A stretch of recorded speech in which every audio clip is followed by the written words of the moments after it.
And, the education system is more or less non-existent in this country.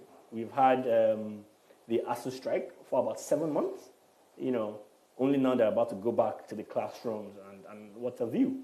So I want to know, firstly, what will be your solution, your final hammer on the head to resolve completely the ASU problem? Okay.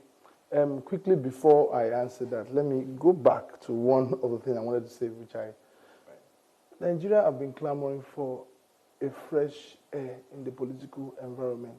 This is one of the things we said 2 years ago. It's so unfortunate that when it's close to election, immediately we forget the pain and what we've been going through. Then we are focused back to the same problem. So it's very key. Then let me quickly go to the education. So you think if a breath of fresh air?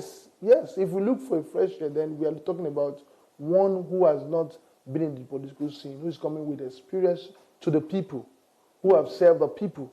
That is what I represent. And if you look at what we've been doing privately, I can tell you, even many people who have been in government have not done half of what we've done privately. So you don't think Peter Obi is a fresh air? I don't want to talk about other candidates, but how is he a fresh air? He has been a governor, he has worked in the system. He was a vice president to a PDP presidential candidate. He worked with him for many years. So fresh air is one who has not been in that scene, who is coming in to neutralize the problem of Nigeria. The problem of Nigeria is not natural disaster, it's man-made problem. There's going to be touching it. For education, for example, we must begin to ensure that government take off its hands from doing business. Government must concentrate on creating ease environment for business to be done, not doing business by itself. It's very key. That is why every sector that government is fully involved in doing business, in monitoring, in involving in the business does not work in Nigeria. I can count them.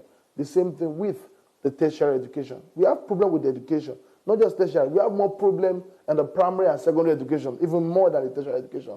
But like you said, what is the final hammer on the issue of ASU strike? Number one, I say this, there is no too much money, to educate your people.